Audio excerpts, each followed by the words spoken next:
Many thanks for your time. Let's begin with the producer price index, because between October 2021 and October 2022, producer inflation has surged by more than 65%, with the construction sector recording inflation rate above the headline figure. Could this have an additional impact on consumers who are already grappling with inflation rate of 40.4%? Thankfully, we've been joined by Anthony Cracker, his head of industrial statistics at the Ghana Statistical Service. Grateful for your time, sir. I want you to help us understand the key drivers of the 65.2% producer inflation. All right, so he will be joining us shortly to break this down, because this certainly has an impact on the consumer. Remember, there's already an inflation of 37.2 last month. This month it's gone up, and already consumers are complaining of the 100%, 200, 300% increment in goods and services. What does this mean? Inflation, producer price inflation certainly has an impact on producers, manufacturers, and wholesalers, and definitely they are going to be sharing the cost for consumers. Already people are complaining about fuel prices, because the OMCs have already told us that once the dollar goes up, they will put it on the fuel price. So what does all of these mean? We'll get him to explain that to us.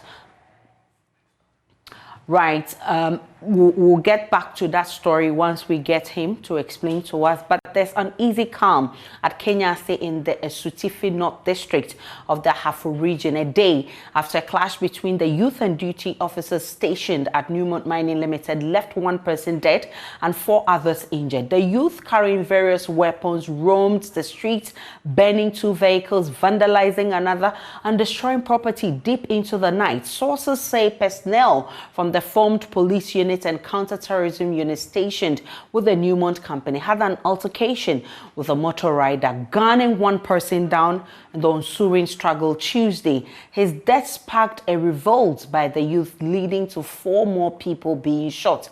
The youth then took over a bridge between Kenyase No. 2 and Introtroso Road in protest. Police managed to calm nerves and are keeping watch today to sustain peace. Rasta Sasari Donko was there for JoyNews.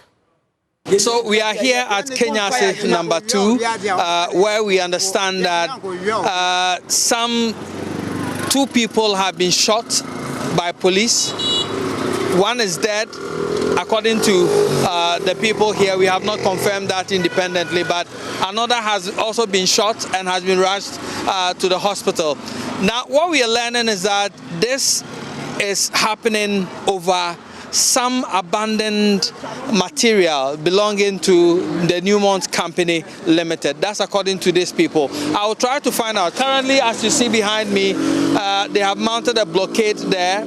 The youth are very angry at the moment. They have their grievances, why they are angry. We'll try to find out from them why this is happening and why they are so angry. Let me speak with you. Diana Koswa. Dear Cosina, no, yet you will be any asim. Ye, Timamufu, a Jumani or Maimu. Newmont, a bona or 2 and a boneguano, and yes, your coffee bedi. A 4 bonus in your banson, no massage, no Yakotum. And no quite audio cotum, Nankebus for Bako. Omodia cotum, you are saying, Omu Cotum, Omu to 2. Omu Yano Master to 2.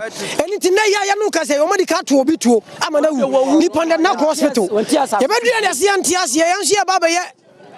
Yes, you have demonstration. And almost 2 obisu 2 Nensa. What emergency is here? So, Newmont police. Was here from anti-robbers. I'm a cast in the Mudabai. Obedian almost start. I cannot hear a cocoa. I know minimum or green nada. So, I didn't know a cosino. I idea. on mine or some for man to man. If persuasion fail, force must apply. We will do everything possible for this community. Young slow mo that. I do so Pamiantina or Mubaya Jane. So my dream says, "See, Muba and Kumno Baba Kunyan Kwadia, Yadika and Suru, and so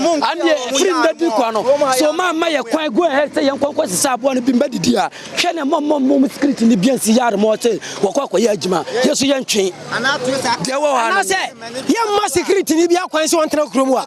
We are working out to meet Tracroma because the Chronomus Piano, but yes, your chrono was a young Bokronon.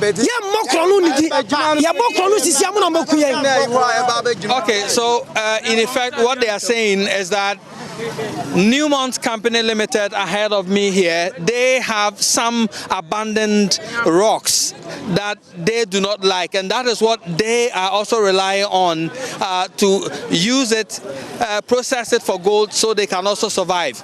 But then when they go in for these so-called abandoned rocks, they are chased by the police, arrested and fined. But these days they are not arresting them anymore, they are shooting to kill them. And so he's telling me that as we speak, they have gunned down one person and then they have also shot and injured another person. I was asking who shot them. He said police recruited by Newmont Company Limited. They are doing that right here at Kenya.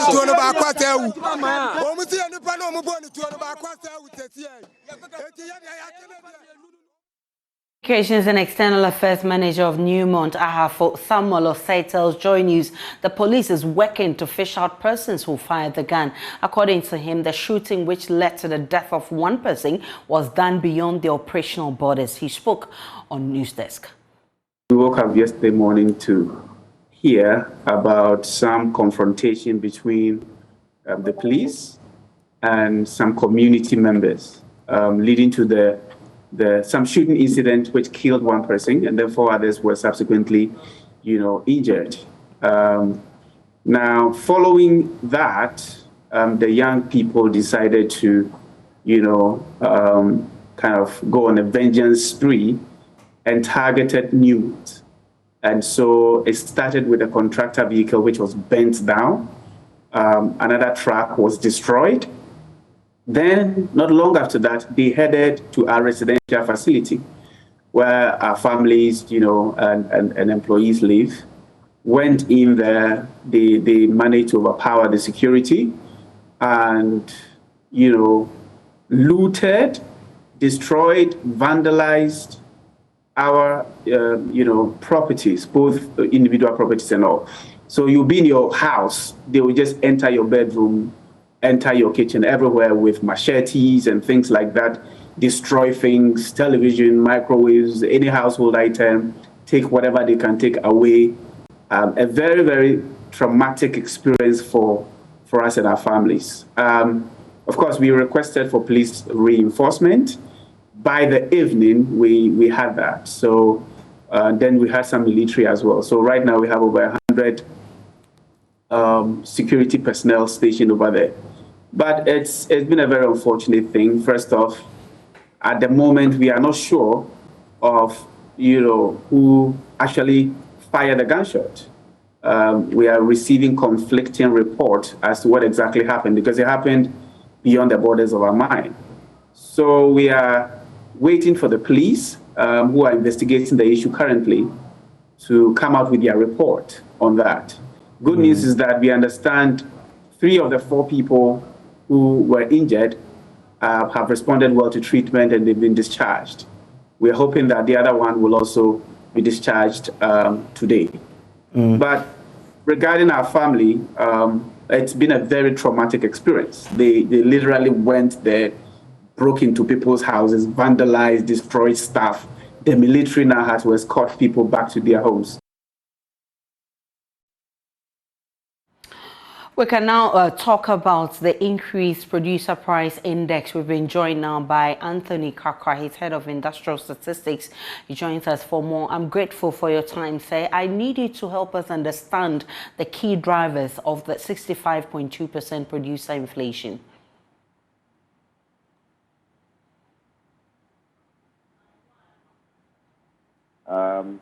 Basically, the PPI, as you really said, is about 65%, up from about 45.9% in September, and almost all the major sectors experienced an increase in the inflation rate in that sector. Mining and quarrying experienced an increase, largely driven by increases in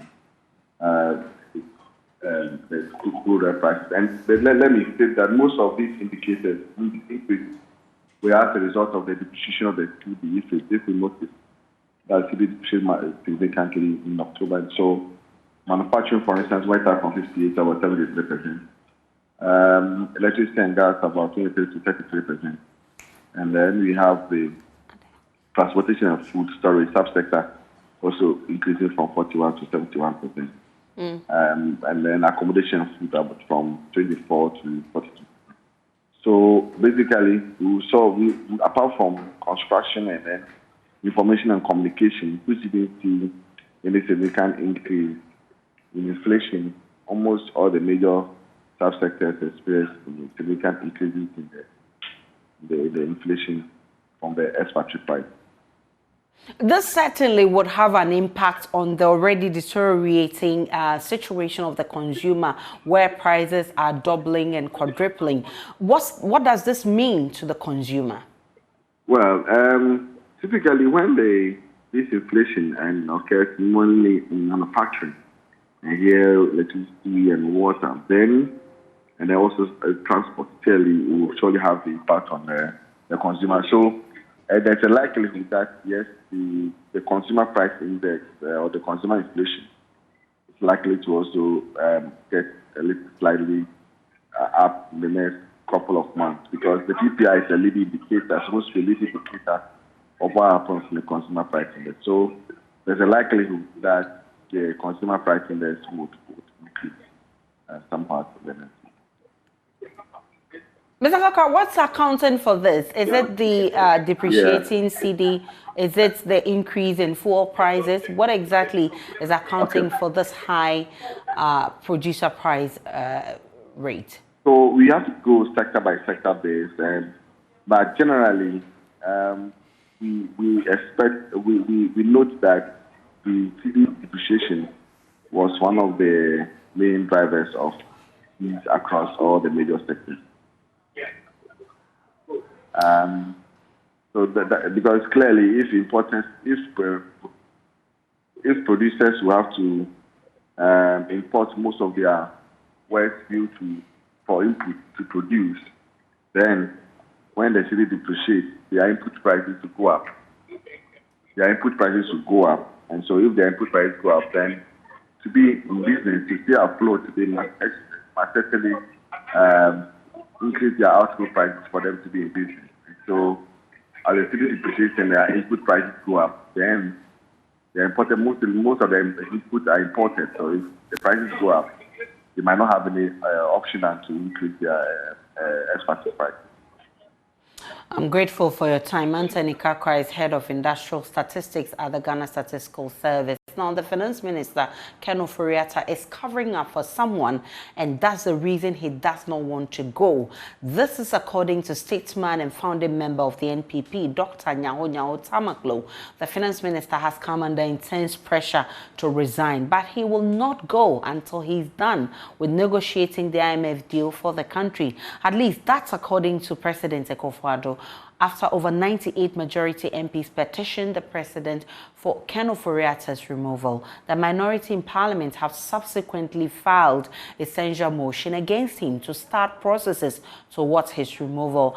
Public hearing into the vote of censure, led by an 8-member ad hoc committee, began yesterday. Adding his voice to the development so far, Dr. Nyaho Tamaklo believes the only reason the finance minister is refusing to bow out is because he is covering up for someone. He spoke to my colleague Benjamin Akapo. Let's focus a bit more on the economy. President Akufo-Addo enumerated a 12-point plan in his economic address. We've mentioned one of them, import substitution. In recent times, on the back of developments in the economy, currently, if you look at October inflation, it stands at 40.4%. The CD is still trading to the dollar at around 15 CDs, 14.50, depending on where you go. People even quote prices as high as what, 17 CDs, depending on where you choose to go. But that's not the official Bank of Ghana rate. Then you look at the IMF situation. When you contemplate all of this, and the fact that recently, I actually heard you talk about the 80 members of parliament on the majority side who had tried to get out the finance minister, Ken Ofori-Atta, a novelty in the Fourth Republic and, you know, across the history of our country. You said they had earned your respect, but going back after having listened to Mr. President and saying, okay, they will agree for him to read out the budget statement, go through the appropriations and all of that, do you feel they have failed? I don't think they have failed. And I think quite recently, before Parliament opened, or the first day of Parliament, they came out with another statement that they still stand by what they said. And to me, that means a lot. You see? But they didn't get what they wanted at the time. They pandered to Mr. President, who said, wait for this period. And tellingly, we don't know when exactly he's going to be relieved of his post, if he ever will be. No, the point is that the 80 young men from my party who came out and spoke their mind clearly. Some of them even said, we are not building a dictatorship, which I like a lot. We are not building a dictatorship, which follows they have seen where the party is being taken to. Now, what really interested me in their latest statement was that they still stood by what they said. If Parliament, if the government is going to push, what do you call it, the budget through Parliament, they will not be part of it. They made it clear. And this is a very, very important statement. You hardly hear about this, such things. You hardly, apart from few people who have resigned on principle as ministers and that long ago in this country. So honestly, I respect those young men, I must tell you. And I believe, as I warned them last time, their first statement, that they should not allow themselves to be talked out of what they wanted to do by the president. Sticking with the economy, you recall this year, Mr. President said, we do not know how to bring the dead back to life, but we know how to bring the economy back to life, to resuscitate it. We had said we wouldn't go the way of the IMF. We are now, you know, firmly headed to the IMF. Does that give you, especially looking at Ken Ofori-Atta, does that give you any confidence in this administration in terms of managing the economic aspect of our national life? The statement that was made by Ofori-Atta, that we are not going back to the IMF. We are a proud people. We are a proud people. And it's been seen clearly that we have gone back to the IMF. If I were Ofori-Atta, I would have resigned immediately. Now, a political science lecturer at the Kwame Nkrumah University of Science and Technology has urged Ken Ofori-Atta, the finance minister, to humbly step down to save his party, the NPP, from further shredding. There is growing confusion in the camp of the governing New Patriotic Party as the majority leader in Parliament, Osei Mensah Bonsu, is outraged at what he refers to as unfounded allegations against him. Majority leader Osei Mensah Bonsu has in the last few days been defending his caucus stance on the removal of Ken Ofori-Atta, which cousin and counsel of Ken Ofori-Atta, Gabi Otridako, is said to have blamed him for orchestrating. He says those allegations are unfounded. Then it was a decision that had the support of so many of them. So thereafter, I had a meeting of the entire caucus. Incidentally, the caucus, the generality of the caucus, I would say 95% of them aligned with the position of the smaller group in the caucus. And so it meant that take some major action. That was Tuesday. and we ferried the sentiments to the president. The president caused the meeting of the entire caucus. Once again, we met, and he made just a similar appeal as I had made. Sometimes when these matters come from elders in the party, they carry more weight.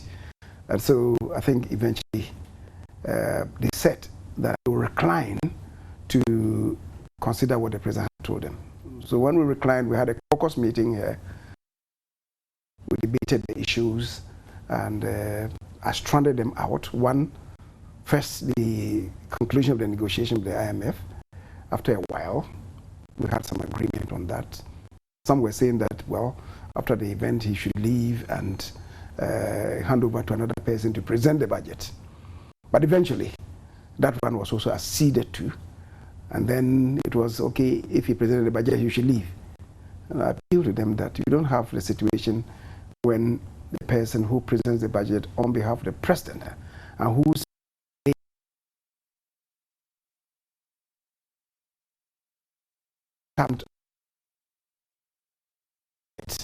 then we have to exit for another person to present the appropriations bill. So eventually, after a marathon meeting with my colleagues, a 6-hour meeting, Political science lecturer at the KNUST, Dr. Kwesi Amache-Boateng, says the party risks further cracks if Ken Ofori-Atta continues to stay in office, adding it has the likelihood of affecting the party's fortunes in the next elections.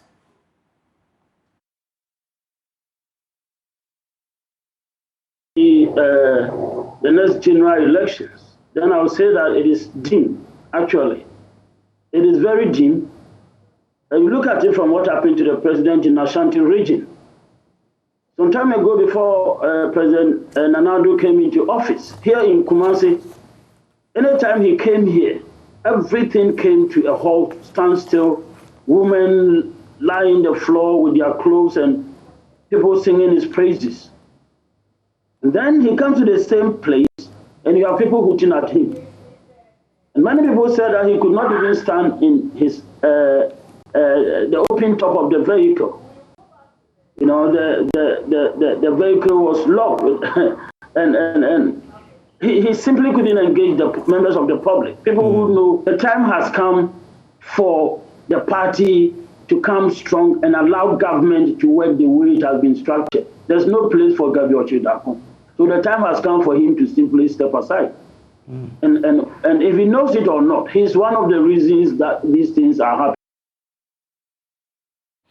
From the NPP, let's go to the NDC. There was near commotion at the NDC headquarters Tuesday as the vetting for the national executive position was nearly marred by a group of petitioners. The NDC has been vetting aspirants vying for the various national executive positions in the party. During the vetting for the NDC officer position, about 100 members of the party petitioned the vetting committee to disqualify Godwin Maule Ametowogo from contesting the position. The petitioners alleged that Maule forged their signatures and used their details for filing his nomination forms without their permission. Some of them spoke to JoyNews. I am here to formally file my petition against the said Maule for forgery against us, because per the regulations of our party, for you to qualify to be elected as a national executive, you must satisfy certain requirements, which include ensuring that you get at least one endorsement from every constituency. Unfortunately, Maule, who is vying for our national communication officer, has forged my information and forged my signature as part of members who have endorsed him. I have never known Maule, I have never met him, I have never spoken to him, and I stand against a corrupt member of the party who wants to occupy our national office. We are very serious and we mean business in 2024. So we are not going to allow leaders who are corrupt, leaders who will not go according to regulations to lead the party, so that in 2024 we will not be able to kick out the NPP out of office. We are angry because what he did was wrong. What he did was wrong. We didn't take part of his filling of information, but some of his people are there, and they gave us that information. So we want the committee to do their job. That's all we need. For all political parties, including the NDC, every 4 years we have the chance to pick nomination form to vie for whichever position we wish to do. However, the person who is willing to pick nomination to contest for any position must be an NDC member of what? A good standing. Now, the NDC Communication Office, that is the National Communication Office, as we speak, one aspirant by name Godwin Amatuogo picked the nomination form. The guideline says that once you pick nomination form, you are supposed to move from all constituencies to other to ensure that you fill your nomination form accurately. Now, the concern here is that Godwin Mauli Amatogo has decided to use their names, their party ID number, and their signatures to fill his nomination without their consent. This afternoon, CAN returns to some ECG prepaid payment points in Accra as the company resolves challenges making it impossible to recharge meters. But same cannot be said for customers who use the e-payment platforms. For nearly 4 days, ECG payment platforms were offline, forcing many customers to join long queues and left them frustrated. But management of the Electricity Company of Ghana says it has restored its system back to normalcy. We'll hear from the PR of the company shortly. First, let me take you to Kumasi, where many suffered losses because they were unable to recharge their meters. In the Greater Accra region, Michael Ashale would also be joining us. But first, let's go to Kumasi. Long queues of customers of ECG, some of whom have been without electricity for days in Kumasi. Some vendors and customers in the Ashanti region affected by the system interruption have not been able to sell or buy electricity for 4 days. I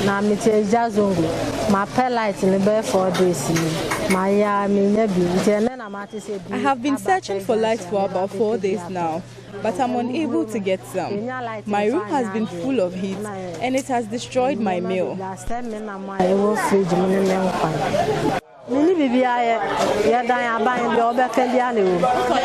3 days near the light no adum me koto credit 100 series on the first 3 days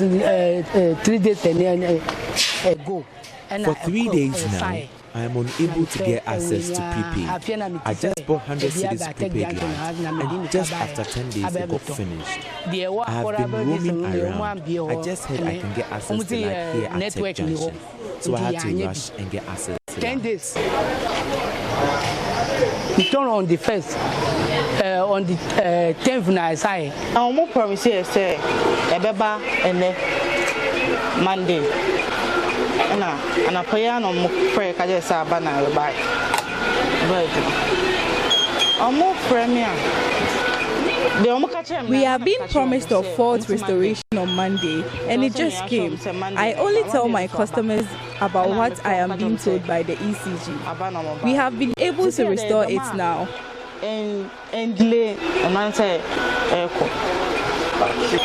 Queue, like say, it's a coin.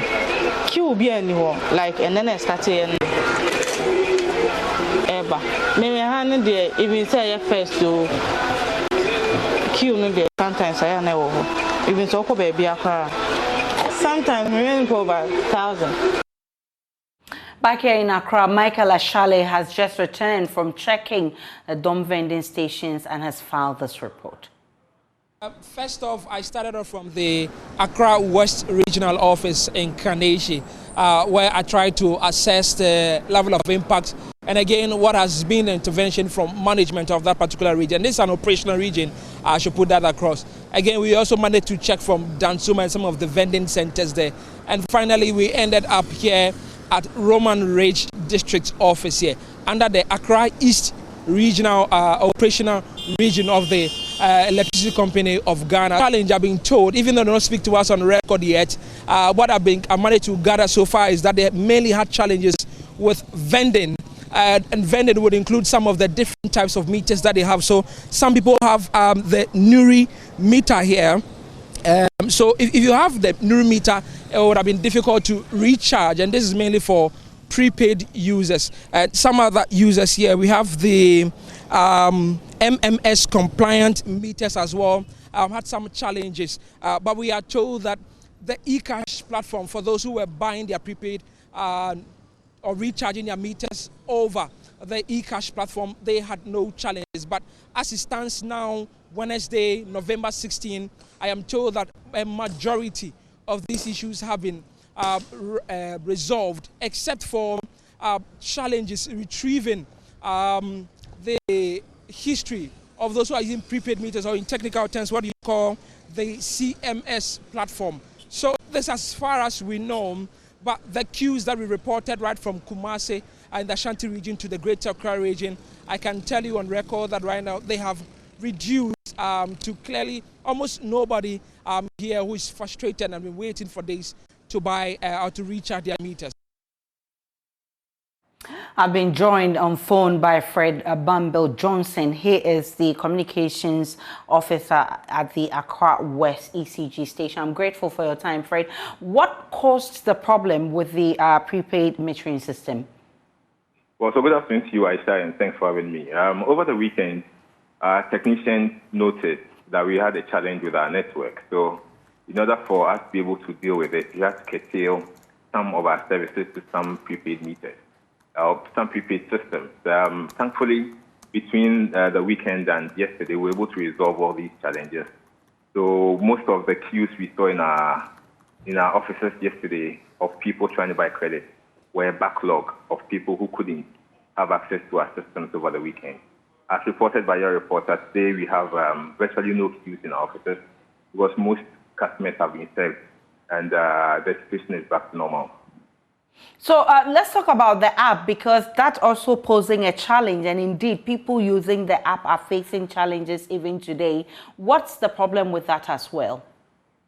Well, there's no stated problem with the app, as I know, but if you have had an experience with the app recently, you'd realize that we have a new interface for the app, and it's part of a certain re-engineering we are doing with the app. And so technically we are still on a certain pilot rollout, and we are trying to pick all the issues that customers report. So as and when any issues come up, we take it up, and then the technical team would factor those in and work on them. But generally, we don't have a challenge because some customers are able to use the app. You mean there's no challenge with the app?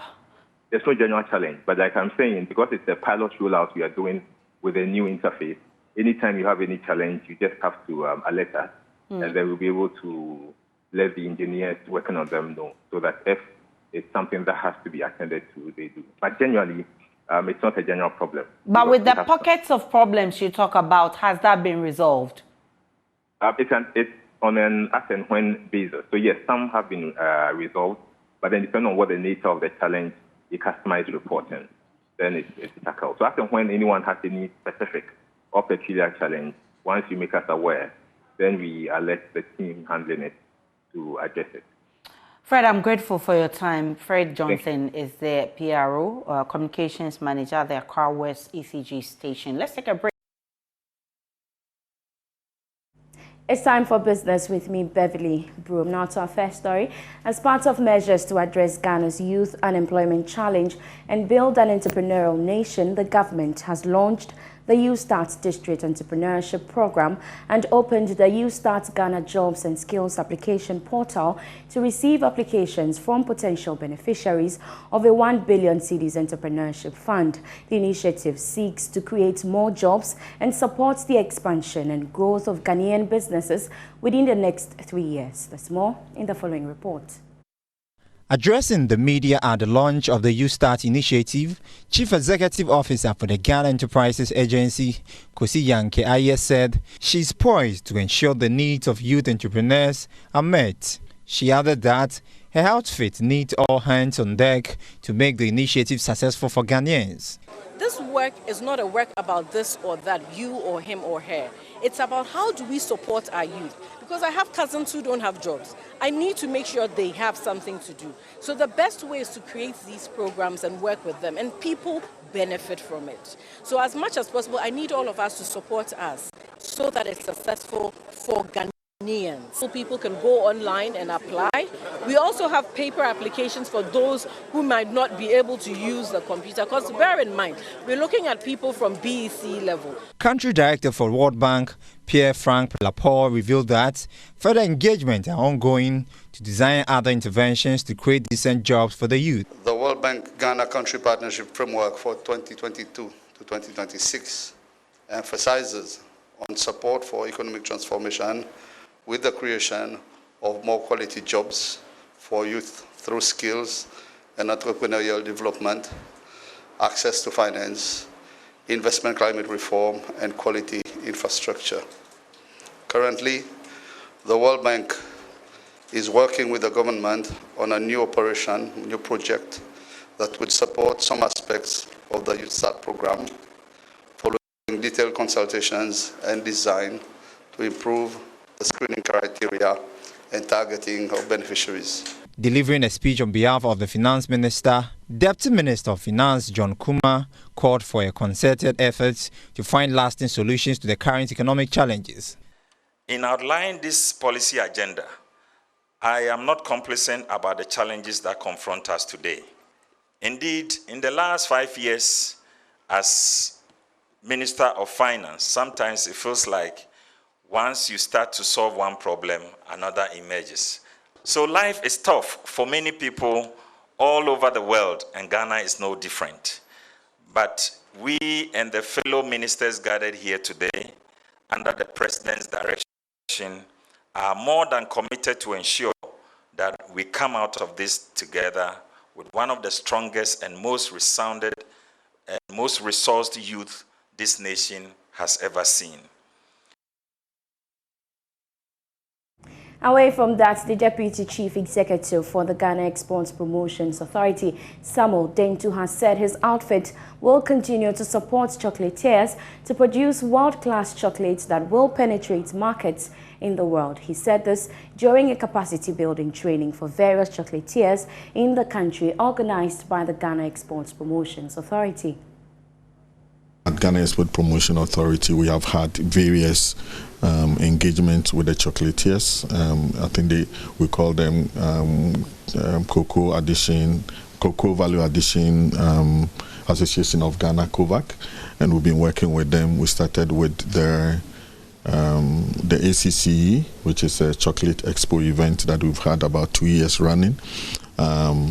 And this is to build the capacity. I think what most people don't know in the country is the fact that there is a budding group of chocolatiers, an emerging group of chocolatiers, and we can only add to their capacity to produce the best chocolate in the world. I've just come back from South Africa, where we had the opportunity to bundle chocolate and cocoa in an expo, and it was an amazing event. Ghanaian chocolates and the chocolatiers were embraced by, thousands of South Africans and people from the world. And we think that we can even do better, and that is the essence of this capacity building that is going on.